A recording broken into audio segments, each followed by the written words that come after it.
strap yourselves in because today we're going deep on a topic that tends to get people fired up. Modern gender dynamic, but we're looking at it from an angle you don't often hear. We're taking that red pill, and our guide on this journey is Conrad Riker's The Truth About Gender, a red-pilled guide to the modern world. Yeah, and what I found fascinating about this book is how it doesn't shy away from poking at those accepted ideas. It really digs into the unspoken realities that a lot of men, especially those who feel like they're on the outside looking in or like nobody gets it, we're dealing with right now. Exactly, and just to make sure we're all on the same page, when we say red pill, we're going back to that Matrix analogy, right? It's like choosing to see things for what they are, no sugarcoating, no filters, even when it's not the story we're usually told to believe. That's it. That's the heart of it. Questioning the narrative, especially when it comes to all the stuff around gender roles and what's expected of us.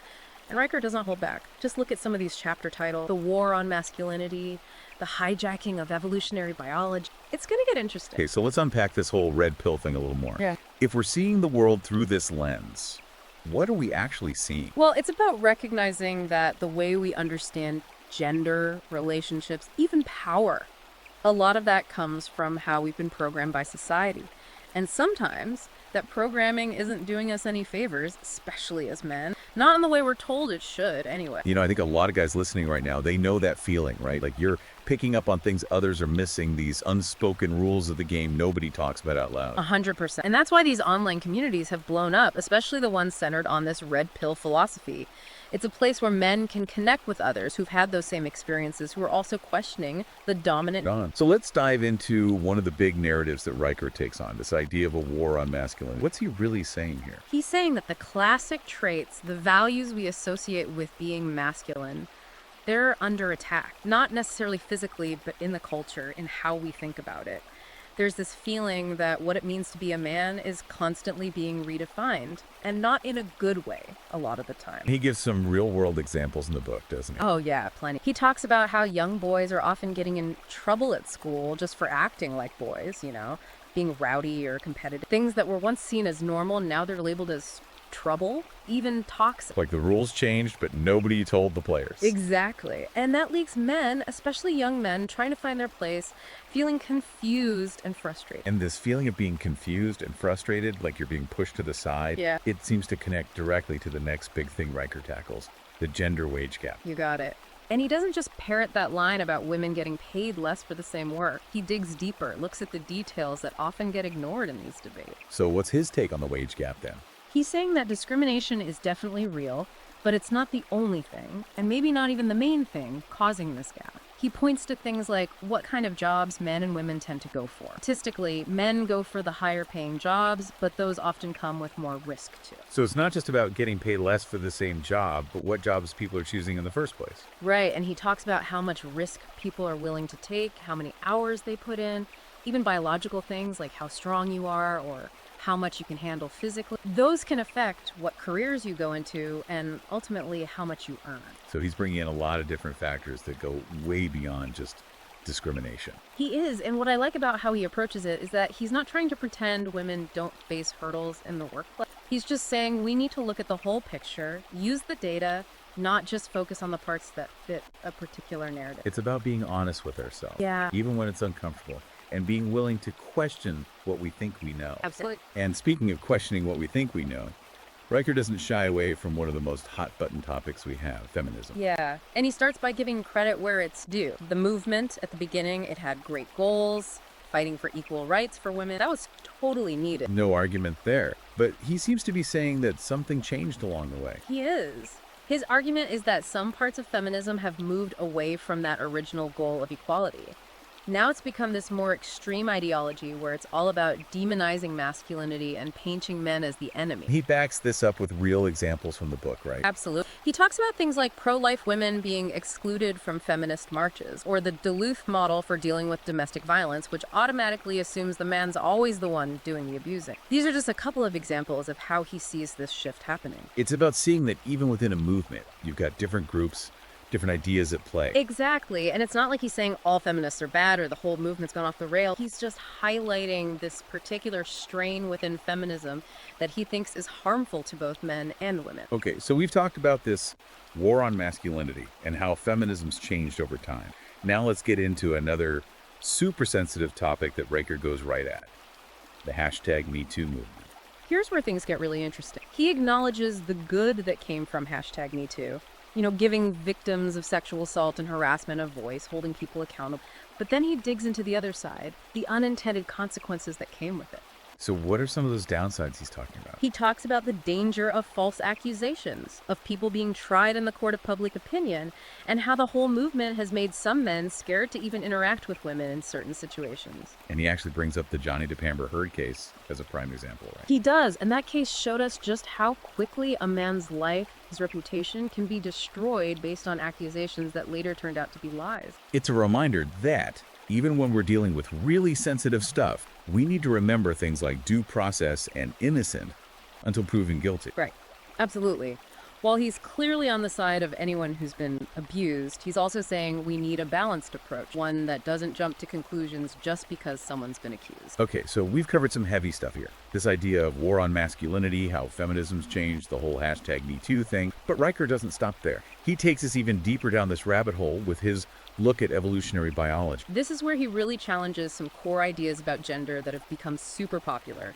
He pushes back against the idea that gender is 100% a social construct, saying there are real biological differences between men and women that go way beyond just how we look. He's not just relying on anecdotes or personal opinions here, right? He's got scientific studies, data to back it all up. Oh, he does. He pulls in research on how men's and women's brains are different, pointing out differences in things like spatial reasoning, how we process emotions, even how much risk we're willing to take. And he's not saying these differences are a bad thing or something to be ashamed of. No, not at all. What he's saying is that these differences are part of what make us who we are, men and women, and they add to the richness of the human experience. It's about understanding those differences, not pretending they don't exist, and then using that understanding to build better relationships and a fairer society for everyone. You got it. It's about recognizing that equality doesn't mean we're all the same. Men and women can be equal in worth and dignity while still being different in how we're wired. We've covered a lot of ground in this first part of our Red Pill deep dive. We've questioned some of the narratives we're often told about masculinity, looked at the complexities of feminism and hashtag #MeToo, and even gotten a little lesson on evolutionary biology. But there's still so much more to explore. In part 2, we'll keep going through Riker's book and dive into even more thought-provoking topics like solipsism, how Marxist ideas have influenced how we view gender today, and how men's rights have been systematically dismantled. So get ready, keep your minds open, and buckle up for the next level of this Red Pill deep dive. It's going to be a wild ride. Welcome back to the deep dive. We just scratched the surface of some pretty thought-provoking stuff in the last part, from the challenges to traditional masculinity to how feminist thought has changed. And trust me, we're going even deeper down the rabbit hole now. In this part, Riker takes us into some serious mind-bending territory, looking at some of the philosophical ideas behind how we understand gender today. One of the most fascinating concepts he tackles is solipsism.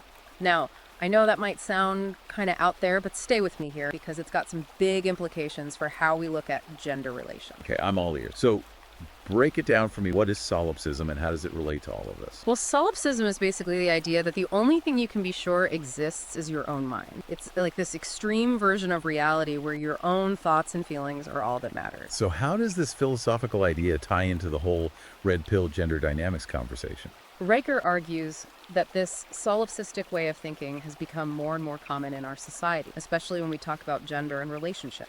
He uses the example of consent to illustrate this point.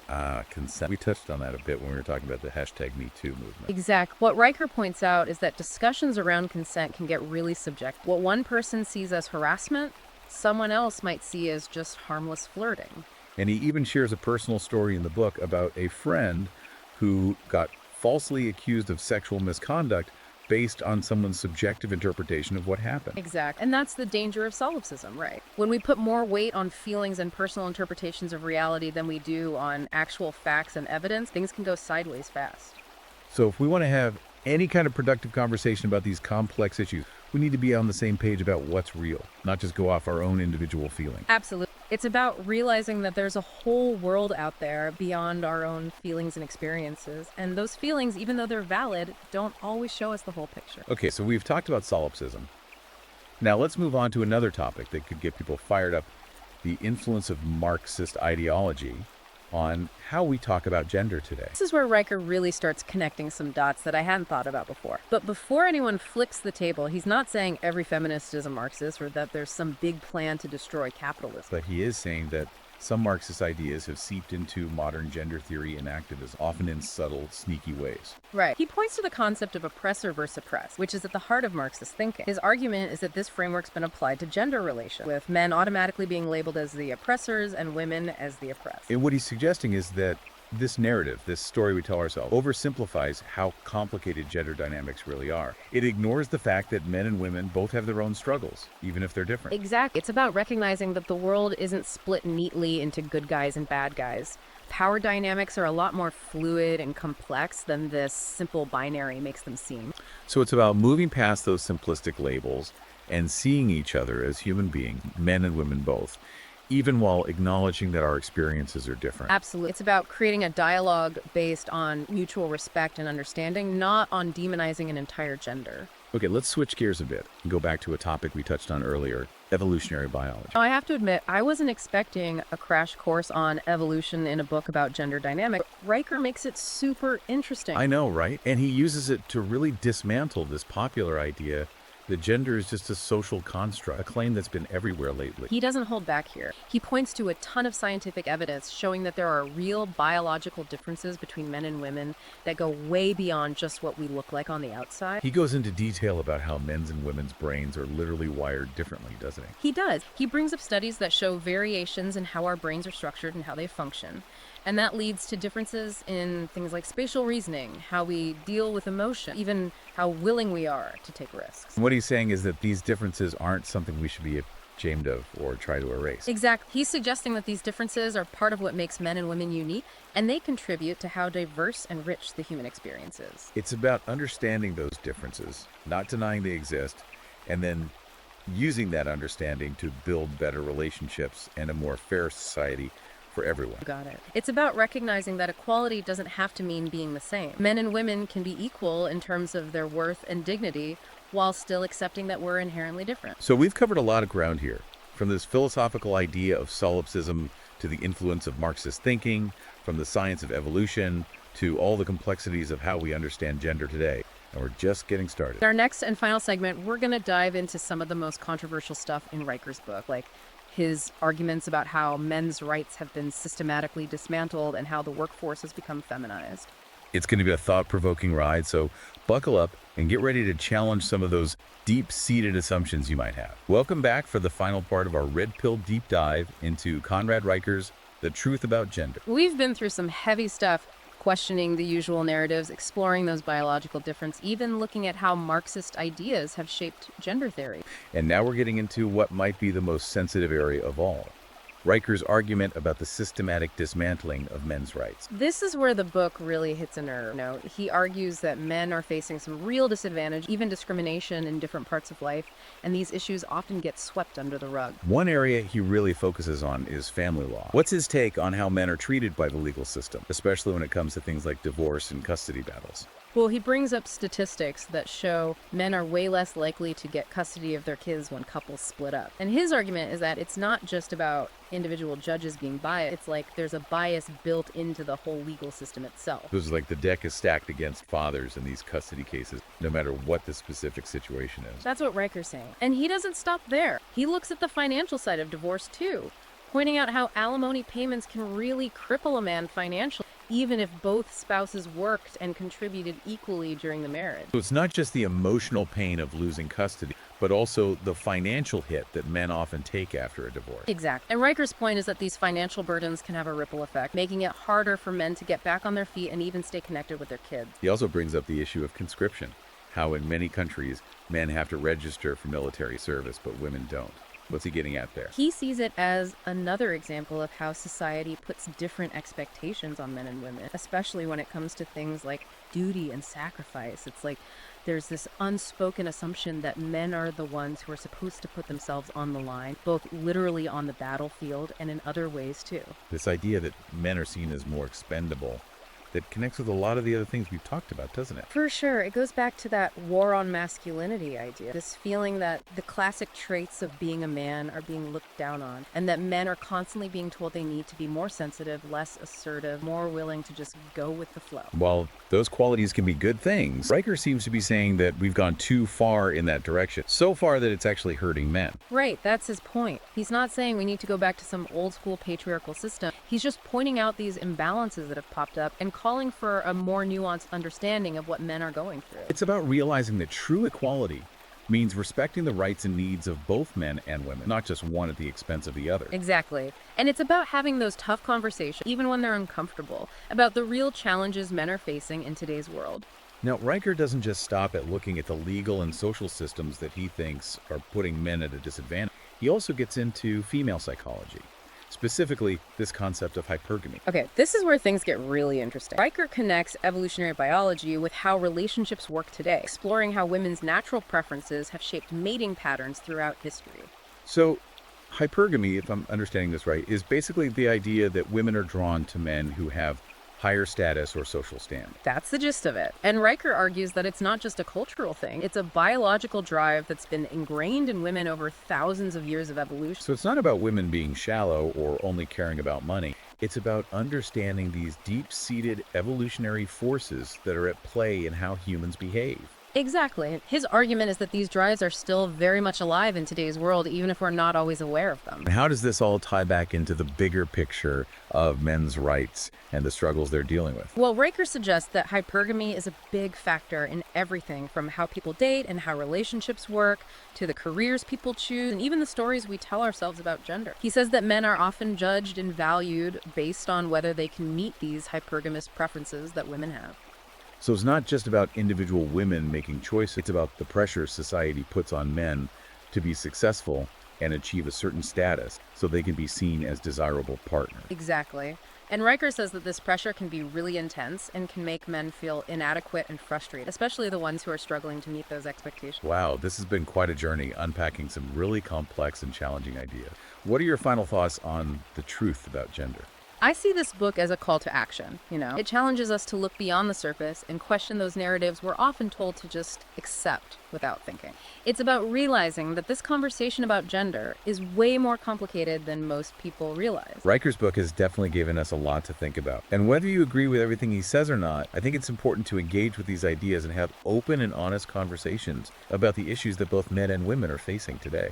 If you're interested in exploring these ideas further, you can find The Truth About Gender on Amazon Kindle and Google Play Books. It's a thought-provoking read that will challenge your assumptions and maybe even change how you see the world. Until next time, keep those minds open and keep diving deep.